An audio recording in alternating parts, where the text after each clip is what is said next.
Hi everybody, welcome to the OAG RC. We are going to get going on the DT02 today. Now, if you remember in my last DT02 holiday buggy video, we had received this most awesome carbon chassis upgrade from Jess, affectionately now known as Anti-Jess. And we have got to work out how we're going to put all this into or onto the DT02. Now, Mini is not with me for two reasons. One, I don't know what I'm doing, and there's a little secret as a parent that you never let your child know that you don't know what you're doing. And two, she would want to get too involved in this, and I'm going to need a little bit of time just to get my head around it.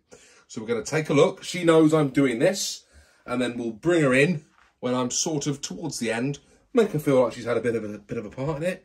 Looks like she's finished it off, and then let's see what she thinks of that final chassis improvement. At the same time, I'm going to work out what I'm going to do with that ESC in here, whether I'm going to switch it out or whether I'm going to play around with installing the capacitors that we had from my Jess as well. They are capacitors, so we're going to do something with those as well. We're going to get stuck into this, and let's see if the community holiday buggy becomes like the Orchard Raceway end of level boss, because I have a feeling that this thing's going to win this year, and if it does, with all the other cars we've got coming, I'm going to actually max out and have too many vehicles on the Orchard Raceway. So I'm thinking whoever wins it this year might become, like, you know, the end of Street Fighter 2, where you have to fight the baddie.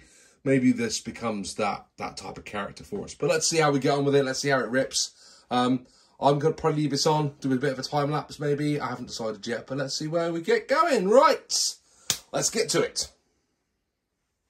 Right, I've been sat staring at this for the last, 5 minutes, expecting it to kind of do itself. What I think I've got to do is take the front end off and bolt it here. Take the back end off and bolt it here. And the battery holder goes there, and I think that's pretty much it. But yeah, we'll see how we go. So I'm gonna do exactly what I've just said, and we'll see if I end up making a mess of it. So always advisable when you're doing something like this to take a look at the instructions, because yeah, that bit was only held on by those 2 screws and those 3 screws, and the whole thing came apart. So as I started undoing bits, it all loosened up. So, yeah, didn't need to undo that bracket there. Although, that did help me access the steering servo underneath. So maybe actually we will take that off for now. So the front end is completely off. That was actually a lot easier than I thought it was going to be.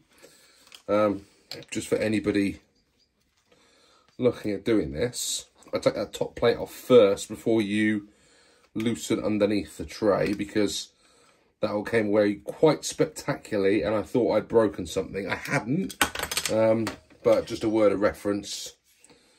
Yeah, bottom screws after you've done the top screws, yeah? Right, let's slap this onto the new chassis. Right, just reattaching the brace across the front. That went together actually reasonably easily. Now you have to use a bit of tissue paper or gloves if you've got them, just to hold the chassis, because of the carbon fibre you can get little splinters in your hands, which, if I'm honest, are not very nice. I've already had a couple, so just bear that in mind if you're doing this install. Just putting that back onto there. That brace there is kind of what's missing on my Madcap, something like that. To fashion something, I think. Right, front end is on. Look at that. And I've even managed to route that cable in a better position, so that's good. Work out what to do with that in a minute. Right, let's get the rear end on and let's take a look at it. And just like that, the front and rear has mounted up onto that carbon chassis. Now that actually was really easy to do. There's about 7 or 8 screws on the front. Hardest part of that was getting the servo saver in. And there's 6 screws on the back, and the hardest part of that was getting these top 2 done. But once done, that is, well, it feels quite a bit lighter, actually. No, I wouldn't say massively lighter, but you can definitely feel the difference. Yeah, lifting that versus just that chassis. Now, the only thing I haven't put in there yet is the ESC, because I haven't quite worked out where on earth I'm going to put that yet.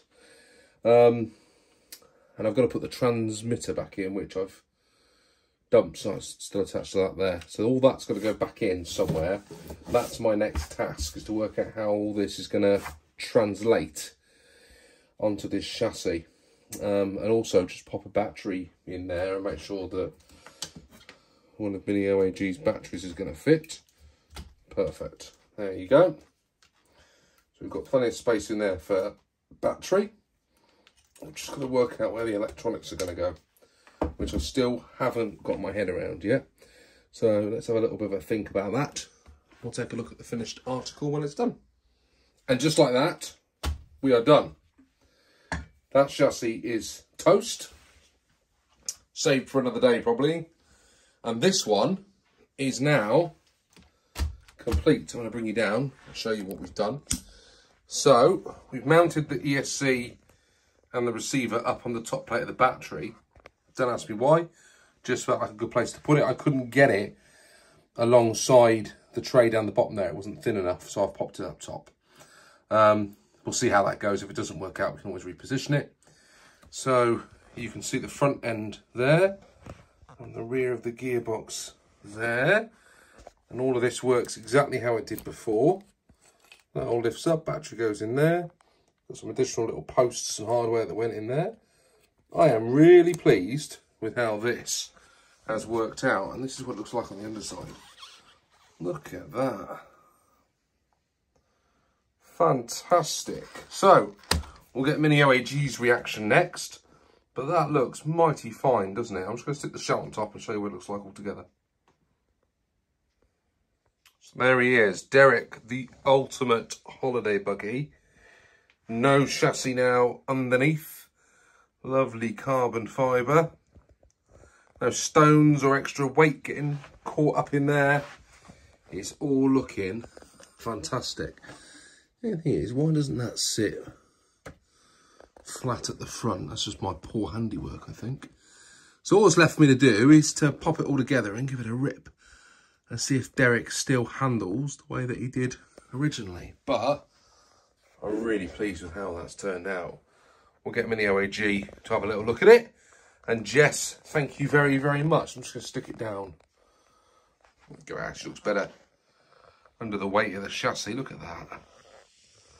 What a cool chassis that DT02 is. Is that going to be the Super OAG RC boss battle at the end of each season in the future? Let's see if it wins this season on the OAG RC.